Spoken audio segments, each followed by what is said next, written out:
ಇದ್ರ ಜೊತೆಗೆ ಈಗ ಇನ್ನೊಂದಿಷ್ಟು ಬ್ರೇಕಿಂಗ್ ಬರ್ತಾ ಇದೆ. ಶಿವಾನಂದ ಪಾಟೀಲ್ ಫ್ಲೋನಲ್ಲಿ ಹೇಳಿದ್ದಾರಷ್ಟೇ. ಈಗ ಕಾಂಗ್ರೆಸ್ ನಾಯಕರ ಡಿಫೆಂಡೆನ್ಸ್ ಕೂಡ ಶುರುವಾಗ್ತಾ ಇದೆ. ಶಿವಾನಂದ ಪಾಟೀಲ್ ಮಿಸ್ಟೇಕ್ ಆಗಿ ಮಾತನಾಡಿರಬೇಕು ಅಂತ ಈಗ ಕಾಂಗ್ರೆಸ್ನ ನಾಯಕರು ಮಾತನಾಡ್ತಿದ್ದಾರೆ.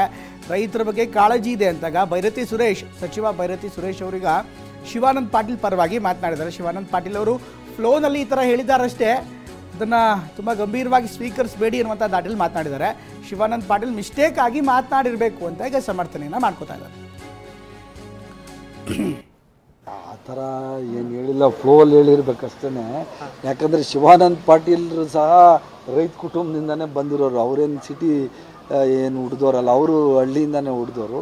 ಏನೋ ಮಿಸ್ಟೇಕಾಗಿ ಮಾತಾಡಿರ್ಬೇಕು, ನಂಗೆ ಗೊತ್ತಿಲ್ಲ ಅದ್ರ ಬಗ್ಗೆ. ಆದರೆ ರೈತರ ಬಗ್ಗೆ ಅವ್ರ ಕಾಳಜಿ ಇದೆ. ಏನೋ ಮಾತಾಡಿರೋದ್ರಲ್ಲಿ ಏನಾದರೂ ಸ್ವಲ್ಪ ನೆವರ್ ನೋಡಿ, ರೈತರು ಈ ದೇಶದ ಬೆನ್ನೆಲುಬು.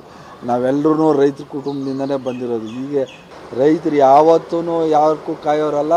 ನಮ್ಮ ದೇಶದಲ್ಲಿ ರೈತರಿಗಿರೋವಂಥ ಸ್ವಾಭಿಮಾನ ಬೇರೆ ಯಾರಿಗೂ ಇಲ್ಲ. ಆ ಥರ ಇದು ಬೈರತಿ ಸುರೇಶ್ ಅವರು ಹೇಳ್ತಾ ಇರುವಂಥ ಮಾತು. ಸರ್ಕಾರದ ಪರವಾಗಿ ಸರ್ಕಾರದ ಸಚಿವರೀಗ ಶಿವಾನಂದ ಪಾಟೀಲ್ ಅವರ ನೆರವಿಗೆ ಧಾವಿಸಿದ್ದಾರೆ. ಅವರ ಹೇಳಿಕೆಯನ್ನು ಸಮರ್ಥನೆ ಮಾಡ್ಕೊಂಡಿದ್ದಾರೆ. ಅಂದರೆ ಇನ್ ದ ಸೆನ್ಸ್ ಅವರು ಯಾವುದೋ ಫ್ಲೋನಲ್ಲಿ ಹೇಳಿದ್ದಾರೆ, ಅದರ ಅರ್ಥ ಅವ್ರು ರೈತ ವಿರೋಧಿ ಅಂತಲ್ಲ, ಅವ್ರು ಫ್ಲೋನಲ್ಲಿ ಹೇಳಿದ್ದಾರೆ, ಏನೋ ಮಿಸ್ಟೇಕ್ ಆಗಿರ್ಬೋದು ಅಷ್ಟೇ. ಆದರೆ ರೈತರು ಯಾವುದೇ ಕಾರಣಕ್ಕೂ ಇಂಥ ಬರಗಾಲಕ್ಕೋಸ್ಕರ ಕಾಯಲ್ಲ, ಅವರಷ್ಟು ಸ್ವಾಭಿಮಾನಿ ಯಾರೂ ಇಲ್ಲ ಅಂತ ಈಗ ಸಮರ್ಥನೆಯನ್ನು ಮಾಡ್ಕೊಂಡಿದ್ದಾರೆ. ಅಂದರೆ ಶಿವಾನಂದ ಪಾಟೀಲ್ ಪರವಾಗಿ ಬ್ಯಾಟನ್ನು ಬೀಸಿದ್ದಾರೆ. ಸಮರ್ಥನೆ ಅನ್ನೋದಕ್ಕಿಂತ ರೈತರ ಬದುಕನ್ನು ವಿಶ್ಲೇಷಣೆ ಮಾಡ್ತಾ, ಅವರ ಹೇಳಿಕೆಯನ್ನು ವಿಶ್ಲೇಷಣೆ ಮಾಡ್ತಾ ಬೈರತಿ ಸುರೇಶ್ ಅವರು ಮಾತನಾಡಿದ್ದಾರೆ. ಅವ್ರು ಮಾತನಾಡ್ತಾ ಎಲ್ಲೋ ಒಂದು ಮಾತಿನ ಓಗದಲ್ಲಿ ಬಂದ್ಬಿಟ್ಟಿದೆ ಅಷ್ಟೇ.